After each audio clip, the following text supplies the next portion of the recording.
가족이 함께 읽는 신학낱말사전 네 번째 시간입니다. 오늘 함께 배울 신학낱말은 바로 성령입니다.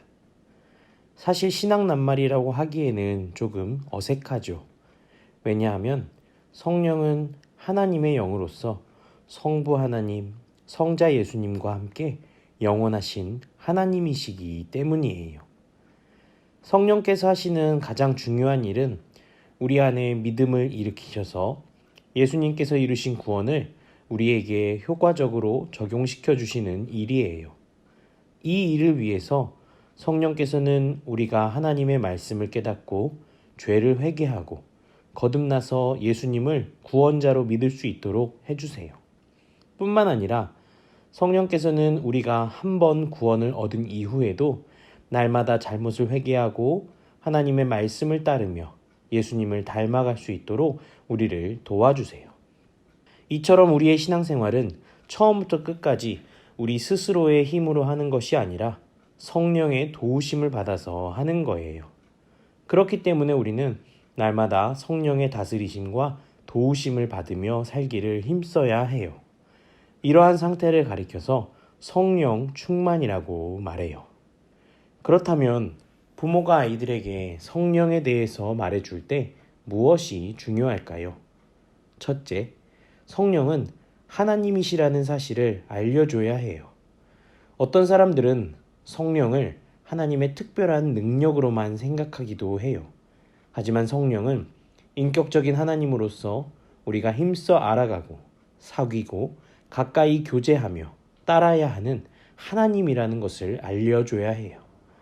예를 들어 부모가 아이들에게 주는 선물도 소중하지만 선물을 줄 수 있는 부모의 존재가 아이들에게 더 소중한 것과 같아요.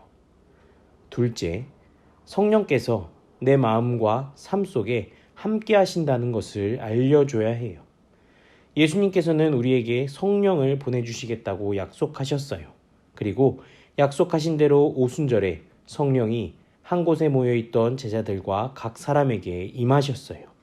그리고 이후에는 예수님을 나의 주, 나의 구원자로 고백하는 모든 사람에게 성령이 임하셔서 그 마음과 삶 속에 함께 하세요. 그렇게 내 안에 오신 성령은 어떤 일이 있어도 내가 무슨 잘못을 해도 나를 떠나지 않으시고 영원토록 나와 함께 하세요. 셋째, 성령을 따라 살고 성령의 열매를 맺어야 한다는 것을 알려줘야 해요. 우리는 나의 욕심을 따라서 살기보다는 내 안에 계신 성령을 따라 살아야 해요. 성령을 따라 산다는 것은 곧 하나님의 말씀을 따라서 하나님이 기뻐하시는 일을 하며 사는 거예요. 그러면 우리의 삶에는 성령의 9가지 열매, 즉 사랑과 희락과 화평과 오래 참음과 자비와 양선과 충성과 온유와 절제의 열매가 맺히게 될 거예요. 이 성령의 9가지 열매는 예수님을 닮아가는 우리에게 나타나야 하는 모습이에요. 이 시간에는 어린이를 위한 신학낱말 사전의 도움을 받아서 우리 아이들에게 성령이 무엇인지 알려주는 시간을 갖도록 할게요. 오늘 우리 아이들에게 성령에 대한 신학낱말 사전을 읽어주실 부모님을 소개할게요. 예쁜 딸, 하연이의 아빠, 엄마 되시는 임현용, 윤혜선 집사님입니다. 이 시간 우리 두 분 집사님께서 성령에 대해 읽어주시는 내용을 잘 들으시고 또 화면을 보면서 따라 읽어보시기 바래요. 엄마, 아빠, 성령이 뭐예요? 성령은 하나님의 숨이에요.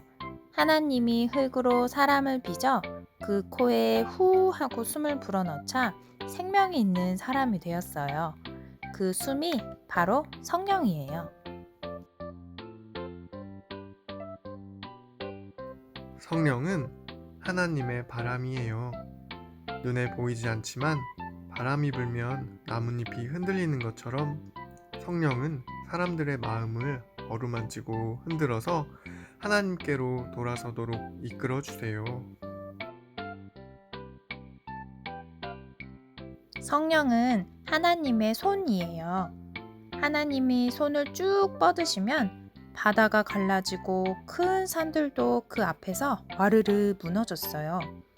성령의 도움을 의지하면 작은 우리도 큰 힘을 나타낼 수 있어요. 성령은 하나님의 선물이에요. 어떤 사람은 말을 잘하고, 어떤 사람은 노래를 잘하고, 어떤 사람은 무엇이든지 잘 만들어요. 하나님이 우리에게 보내주신 성령 덕분에 우리는 세상을 아름답게 만들 수 있어요. 성령은 하나님의 알람 소리예요. 우리에게 바른 길이 어디인지 알려주시고 잘못된 길을 가면 큰 소리로 안 된다고 알려주세요. 고집을 피우면 혼을 내는 신호를 보내기도 하세요. 성령은 하나님의 빛이에요. 어두운 밤에 책을 읽을 때 불을 켜면 글자를 환히 볼 수 있는 것처럼 성령은 우리의 마음을 환히 밝혀주셔서 성경이 무슨 뜻인지 잘 깨닫게 해주세요.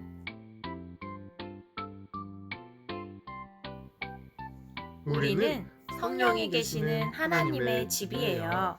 하나님의 집은 하나님이 사시는 곳이에요.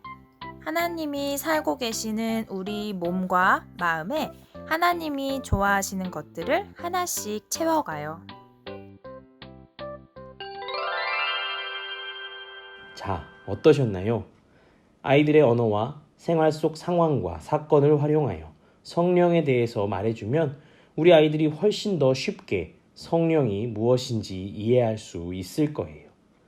이제는 우리 부모님들이 실천하실 차례예요. 첫째, 오늘 배운 내용을 꼭 한번 아이들에게 말해보세요. 아이와 함께 등원하는 길에, 하원하는 길에도 말해보시고, 목욕시키면서도 말해보시고, 잠들기 전에도 말해보세요. 처음이 어렵겠지만 한번 시작하면 자연스럽게 아이들과 신앙 낱말을 가지고 대화를 나눌 수 있게 될 거예요. 둘째, 실제 아이들의 생활 속 상황에서 성령을 설명할 수 있는 새로운 예시를 찾아보세요. 예를 들면 성령은 하나님의 따뜻한 품이에요. 내가 속상하고 외로울 때 성령은 나를 따뜻한 품 안에 꼭 안아주세요. 이런 식으로 우리 아이들이 생활 속에서 성령의 뜻을 이해할 수 있다면 참 좋을 것 같아요. 마지막 셋째, 우리 아이들을 위해 기도해 주세요. 우리 아이들도 성령의 능력으로 얼마든지 변화되어 믿음을 가지고 살아갈 수 있답니다. 신앙 낱말 사전을 함께 읽으면서 아이의 마음과 생각 속에 성령께서 함께 하시길 꼭 기도해 주세요. 이것으로 온 가족이 함께 읽는 신앙 낱말 사전 4번째 단어 성령 편을 마치겠습니다. 다음 영상에서 뵙겠습니다.